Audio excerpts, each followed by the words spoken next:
Welcome to the O Horror Podcast. Join me as I take you on a journey of the senses and the mind into the darkness. Sit back, relax, and enjoy today's story.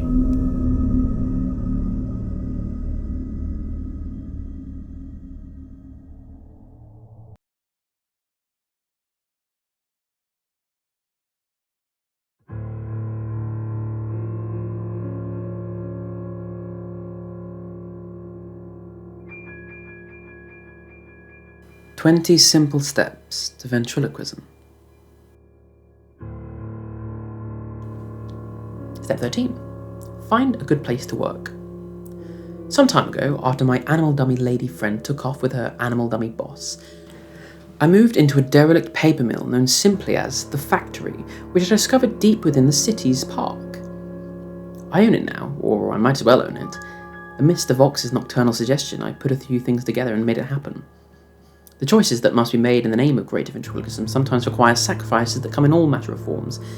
In fact, greater ventriloquism at times must perform actions that the common herd of animal dummies might find unsavoury, even criminal in nature. Remember, the people you must deal with to survive are mere dummies serving a higher purpose, a kind of ultimate ventriloquism. They cannot hope to comprehend. Animal dummies must be treated at all times with false and or unsympathetic regard. Believe me, they don't feel a thing. Step 14. Mirror work.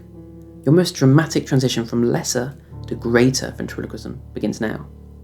Remember my very first instruction to you in step 1, how to hold your mouth. Always practice in front of a mirror. Any lesser ventriloquist knows that, but I've recently come to appreciate the hidden truth behind this mirror work for the aspiring greater ventriloquist. In step 4, you say one thing and think another. I warned you to stop for at least 48 hours if you began to see any kind of black fog in the mirror during your practice. But we're not ready to stop avoiding this tunnel vision effect. We're ready to intentionally exacerbate it for our own purposes. You'll find step 14 to be the most unusual and difficult step yet, but if you're anything like me, success will bring you and your craft rewards you can scarcely imagine. In my case, Mr. Vox supervised me in constructing the perfect mirror space in the factory, which has made it so much easier for me to forget the occasional rumbling and roaring of the outside world. Speaking of which, one element that is more of an annoyance than anything is the occasional sound of a low-flying plane outside and above this building. No practice space is without its flaws. Now choose or find a mirror, one in a space that can be made to almost completely devoid of any natural light. Mr. Vox's choice in my case was superb, a kind of machine shop with blacked out windows in the rafters of the factory. Of course, you must have some form of light for your work, but it must be quite dim. I personally favour a tiny lamp bulb wrapped in a dark blue gel of the sort used for dressing backstage without evident light leaking out into the audience's eyes between scenes. It will need to be put together. The illumination must be sparse enough so that you can just barely see yourself and the dummy in the mirror the first time you turn out to the primary light source.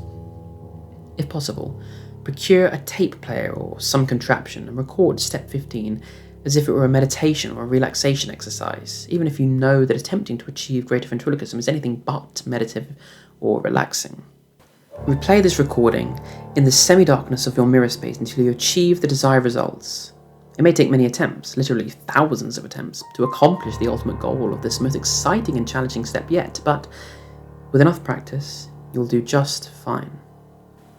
Step 15. The dummy is a trifle. It is best not to think about what must come next. Simply listen to this voice guiding you on and let go. Without effort, completely let go. If you've taken care of your dummy diligently, and I hope you have, you can take comfort in the fact that your dummy doesn't change unless you make it change. Your dummy doesn't do anything without you. It's there for you, and only you. Yes, you know your dummy just like you know yourself, and then some. It is nothing. You can almost hear Mr. Vox's voice echoing, his toneless voice murmur in the semi-darkness of the mirror. Yes, Mr. Vox speaks the truth. We're at a point now in our practice where it is nothing that your dummy's mannerisms and movements are utterly natural and effortless for you. It is nothing that your dummy can yak your ear off even when you're not paying attention enough to it. It is nothing that you sometimes have no idea what kind of sassy and or upsetting remarks it is about to make before it makes them. You can make your dummy move with your hands, you can make it talk with your voice, and it is nothing. By now, you should be able to see a shadowy, slightly glowing reflection of yourself and your dummy in the mirror. Stare at your dummy, sitting on your knee as always, in the mirror's reflection. Now pull it from your knee and set it carefully on the high chair next to yours. Make sure it's stable on the chair, make sure you can easily see its whole head reflected in the mirror. Set its eyes to look straight into your eyes. Now make sure, for the remainder of the lesson, you're not touching it in any way. The dummy is a trifle, it is nothing. You surely can hear Mr. Vox's voice now, so faint yet so crisp in its enunciation, hollow as if it was emanating from an empty school gymnasium. Stare at your dummy. Now clear your mind of everything but your dummy on the stool in front of you. Specifically, those big blue eyes. Consider those eyes. They are nothing. But now think about the other side of them. The side you can't see. The eye swivel mechanism attached to the cords that run down its head and into the grooves of the control handle within your dummy's otherwise hollow body. As you concentrate on the other side of its eyes, you may involuntarily try to reach over and physically grab your dummy up. This is a normal reaction, but each time it starts to happen, resist, stare harder, stop blinking. The dummy is a trifle. It is nothing. Gently clear your mind of all thought. Stare at your dummy without blinking. As you consider your dummy's perfectly still form in the mirror, your eyes may burn, your pulse may race, an unpleasant feeling that you're getting a little too air, a squeezing sensation up and down your torso as if something is twisting inside you. You may feel lightheaded, like you're going to pass out. Ignore these feelings, they're normal. They indicate you're coming into perfect sync with the dummy's empty body and empty head. It is nothing. Your own body and mind and all its living organs will naturally resist communing with this dead matter, and your body and mind are also resisting being in contact with something deep within you, beyond your skin, and yes, underneath the muscle, bone and blood, and inside the invisible walls and ceilings and floor around you. You may feel you're suffocating. Stop struggling. Remain still. Do not blink. Do not move your eyes. Remain perfectly still. Continue staring into your dummy's eyes. You want to grab your dummy physically and make it move badly, but you must not touch it. This is a good bit harder than you thought it was going to be. In fact, it's getting more excruciatingly painful by the second. It's getting harder to breathe. Clear your mind. Do not blink. Do not move. You can see it, can't you? That black fog coalescing behind you and around you and your dummy. Some call this effect tunnel vision, a mere optical illusion, but you know it's so much more than that. My name is Vox. Let me help you. You know the shaping thought of Mr. Vox's presence must mean you're close to achieving greater ventriloquism. You can almost see his massive form, even now in the mirror's fog, your master instructor, hulking darkly behind you and your dummy. This is an indication that you are finally ready to let go, surrendering your identity as a mere animal dummy, so close to becoming a greater ventriloquist. A sharp twisting pain in your neck may manifest now. You may begin to imagine you hear something that sounds like static or even the roar of an airliner. Your head may even feel like it wants to twist from side to side, though you must remain perfectly still, empty. Stay aware of Mr. Vox's dark shape in the mirror, though it will vanish in the instant you shift your eyes even the tiniest bit away from your dummy's eyes. Do not let it disappear. You have practiced this kind of visual stillness for so long now, so don't blow it. You need help, friend, and I'm here to tell you that Mr. Vox is the one, the only one, who can help you. That dark, swirling fog in the background of the mirror, so much like massive gloved hands now, moving deliberately just behind you and your dummy. When you've lost all sense of where you are, or even what you are, conscious only of your dummy's eyes, make your dummy's eyes move. How? After all those hundreds of weeks and those thousands of hours moving your dummy, it's no different than moving your legs. Your body is no longer limited merely to the bag of meat and bones you were born into. Put yourself together. The first time it happens, you won't remember seeing those big blue dummy eyes shifting to its left, always to its left for some reason, no matter which way you try to aim them.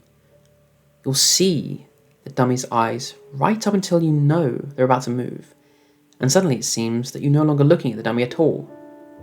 You did it. You'll find the undeniable reality. Those dummy eyes have indeed moved from their original position. And not only did they move to the left, but just for a moment, you seem to be looking out of those glassy dummy eyes yourself. Being sick to your stomach now is perfectly normal. Step 15. So long, my pupils. Ventriloquists talk to themselves. In fact, it's an inescapable side effect of all those thousands of practice sessions staring at yourself in a mirror, all those thousands of hours spent manufacturing a pretend relationship with a doll. In the words of Mr. Vox himself, it is a trifle, and it is high time to dispense with these trifles and sentimental trappings and get down to real work. Which brings us to the inevitable. You are completely on your own from here on out. It is every ventriloquist for himself, I'm afraid. I don't need you anymore. That's right, friend. I'm showing you the door. I very much doubt you've had the kind of success with ventriloquism that I have had, and even if you've tried to apply the steps to come hundreds or thousands or even millions of times, I'm afraid you would meet with utter failure in the end. Besides, I found I don't care for the idea of competition in the world of greater ventriloquism, and I hope that for your own sake that you never cross my path or my mind in the exciting days to come. Not that you have any more substance of function to me than dummy. So yes, so long, my pupils. What was to be my guide for the general, if small, aspiring ventriloquist population has now become a self-help book on greater ventriloquism. And of course, by self, I mean me. No more dummies at all. It's mirror work time. Your name is Joseph Robert Snavely, and you live in the factory. Hello, handsome. Not really so great looking though, are you? Too much practice, precious little time for personal hygiene. A trifle. Mr. Vox's hollow voice whisper reminds you, and he's right as usual. You can hardly feel the needle twisting around your neck. Step 16. A dream. You had a rather odd dream the other night. You dreamt that you and your ex-lady friend were together again. You were both pretending your dummy was a child, your child. You were both babbling at him and coddling him. It seemed lovely, didn't it? You actually seemed to feel again without need for analysis or calculation. In the dream, you and your dummy Reggie and that good old perfectly obedient dog of yours were all riding on a moving couch at vast speeds around a racetrack at night. Dear little Reg was sitting upon your knee, and dear Margaret and your dear Kerr were cuddled up on either side of you on the couch as it moved around at terrific speeds, the racetrack lit in regular flashes with the fluorescent and sodium blur of stadium lights. It was at the entrance to an airport. In any case, the sensation of intense speed made your stomach twist and kept you pinned in your place as you and the dog and Margaret and Reggie all squealed and laughed into delight. Then, the scene shifted to the inside of your snug little cottage. You carefully set Reggie down on the living room floor, and you began chatting with gorgeous Margaret. However, after a minute or two of stimulating conversation, you looked up just in time to see Reggie taking his first baby steps. Slatted mouth, open, big and blue, glass eyes shifting back and forth as if with wonder and excitement, stumbling towards you like a 1-year-old infant might. And you imagined you felt a great affection towards him, didn't you? You opened your arms to the toddling dummy, and Reggie fell into them and buried his head into your chest. You even felt tears welling in your eyes for that moment. But when you looked back at Margaret, a proud grin fixed upon your face. You were surprised that your lady friend's eyes were wide with horror and disbelief. Holy fuck! You must be making it move with your mind! Feeling unperturbed, you looked down at the dummy, holding it out from your body, being careful not to physically touch its controls. Let's see if this works, you said, and you willed the dummy's head to spin. It did. Margaret gasped, and you willed its eyes to move, and they did, quickly back and forth. And then you came to a quiet realization. This could not be real. And you started trying to make the dummy stop moving, but you couldn't, could you? Its head was spinning around at an unnatural speed, its eyes were rolling around with an equal frenzy, and you could feel the little cottage beginning to change as well. Windows and walls breathing in and out, floor buckling. In an instant, the cottage was gone.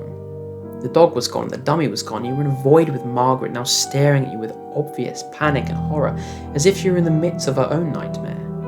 And you were at the hub of that nightmare. Margaret's left arm was twitching and her head started shifting back and forth madly, uncontrollably, and you were staring back at your convulsing, hysterically crying ex-lady friend, feeling calm and devoid of any emotion you could name. "Who is he?" you quietly asked, but the voice was not yours. It was the voice of Mr. Fox. And behind closed eyes, in the darkness of the factory machine shop, you could feel Mr. Fox's presence, hulking inside the control booth as you lay sprawled, paralysed with dread and panic on a dingy mass of rags. "What are you?" Mr. Fox's echoing voice was asking again and again, but you were unable to answer him. Step 17. See the world. There were some surprises after you mastered Step 14. The dummy is a trifle, weren't there? Surprise 1. You can never actually catch the dummy in the act of moving, no matter how long you practice doing it. And how long has it been? Months? Years? Surprise 2.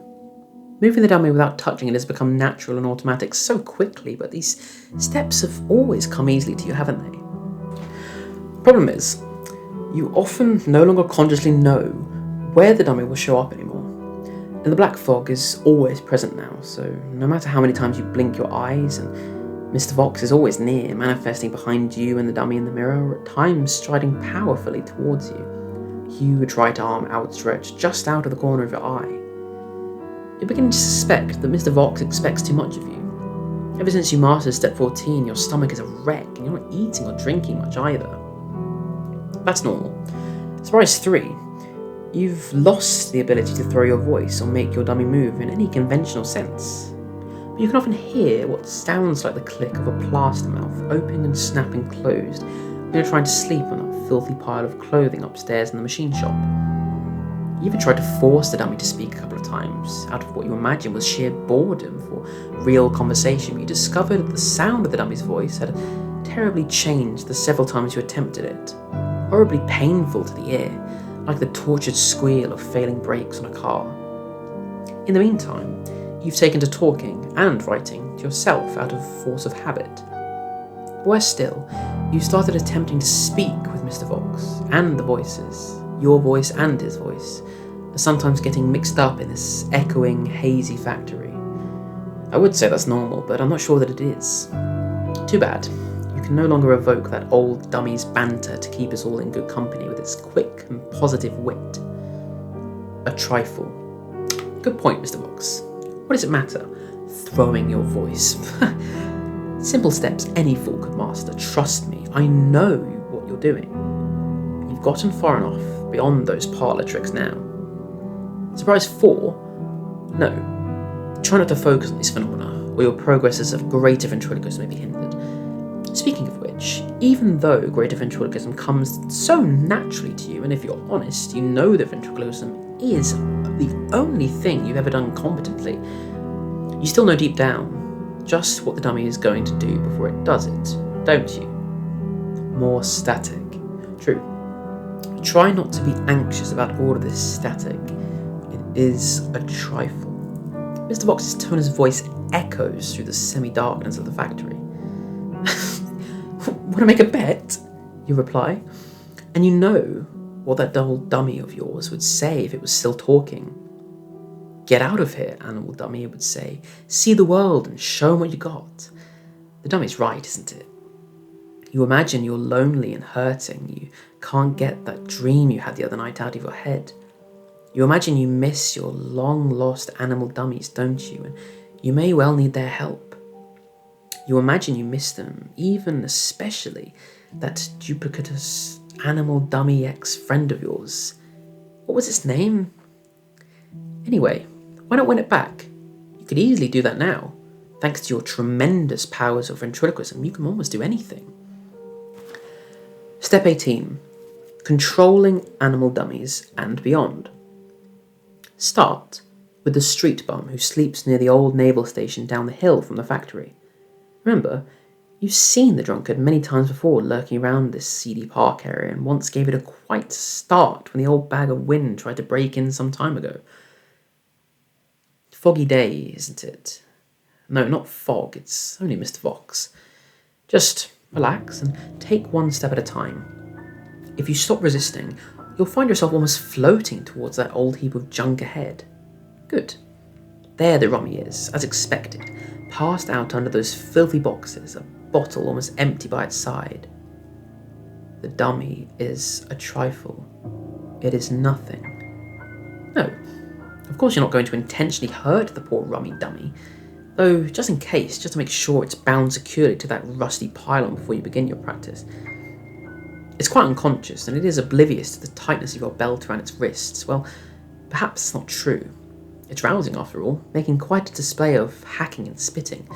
Look, it's even opened its crazed, bloodshot eyes to gaze upon you. Maybe I shouldn't have had that last bottle, the dumb bummy mutters.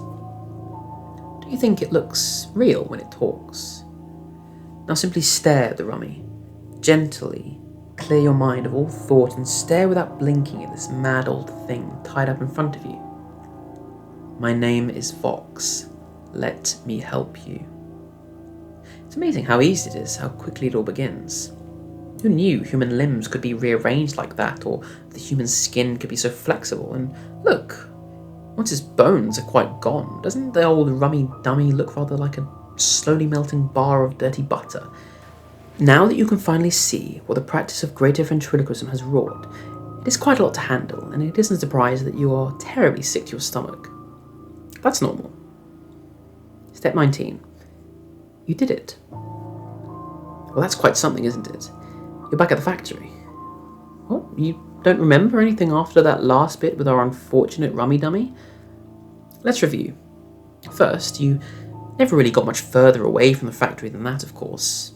There was that one last incident that probably explains your brief bout of amnesia.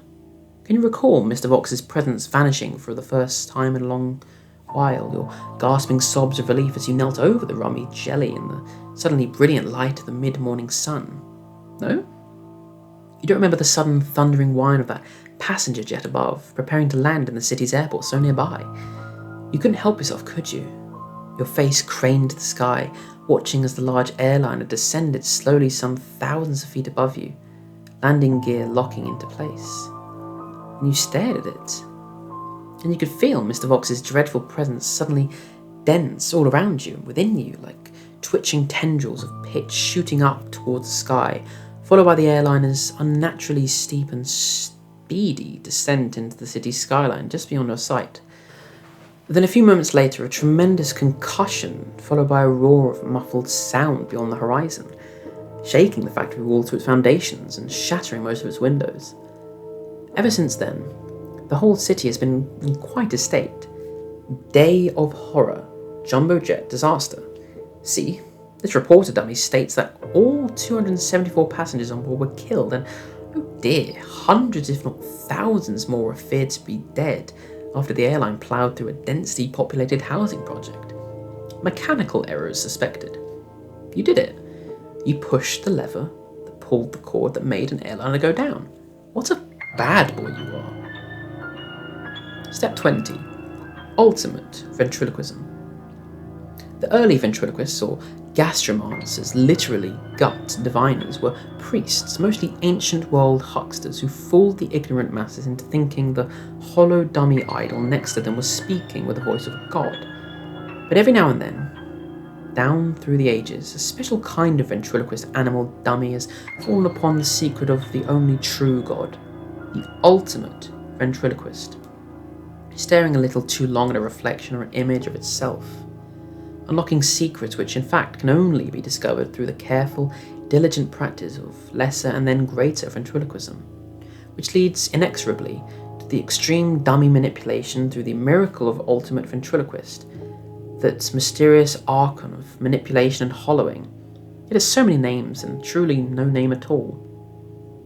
Now it's time for the most challenging step of all, but certainly the one that feels the most natural, the most automatic. Cut into your left wrist with a jagged bit of something convenient. Don't resist, just remember the warning from step 9. They're all dummies. Turning back, it is not an option. You can exercise at this point. Really open up that wrist. Now begin to dissect your left arm. You need to be careful about it. Search methodically for the cords and the dummy mechanisms inside your arm. Continue the dissection. You may scream, your pulse rate may race, an excruciating feeling that you're getting too little air, a squeezing sensation throughout your body as if something is twisting its way out of you.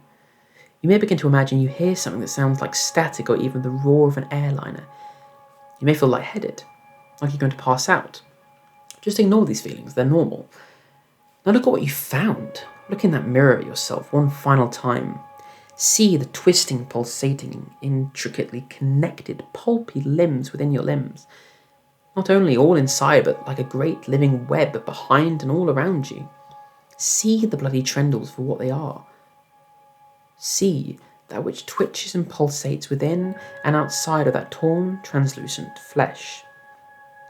Understand, the throbbing red pulp within and around you is nothing but the barest trifle of the blackness of those horrible cords and pulleys and levers and stitches which hold the universe together, and you and your dummy and all the other hapless, ignorant animal dummies out there. Yes, you're certainly learning this final step the hard way, but then that's the only way anyone can ever learn it. All those years yearning for control, ultimate control over your life and the animal dummies, you have led to this final moment of surrender. And as you are finally becoming yourself, as the ultimate ventriloquist finds a way to speak truly through you at last, feel its intangible, alien voice twisting through that throat and out that mouth, telling us that you have only ever been one of its myriad crimson arms. Every moment of those bloody limbs that are not your limbs becomes stiffer and colder, and that buzzing mind that is not your mind tries to empty itself of the nonsense of sanity and static it's been full of for so long. You are trifle. You are nothing.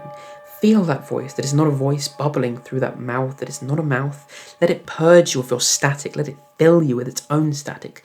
Now speak in the language of ultimate ventriloquism.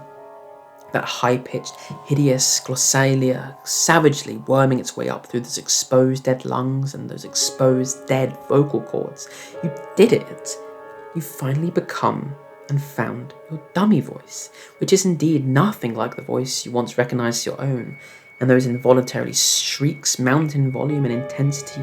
Feel the presence of the ultimate ventriloquist within your body that is not a body, and meditate on the presence of the ultimate ventriloquist with your mind that is not a mind.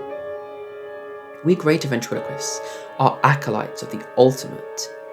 We greaters become catatonics, emptied of illusions of selfhood and identity. We no longer toil in any physical way. We think and do nothing. But we greater ventriloquists are active. We are active as nature moves us to be, perfect receivers and transmitters of nothing, with nothing to stifle the voices of our perfect suffering.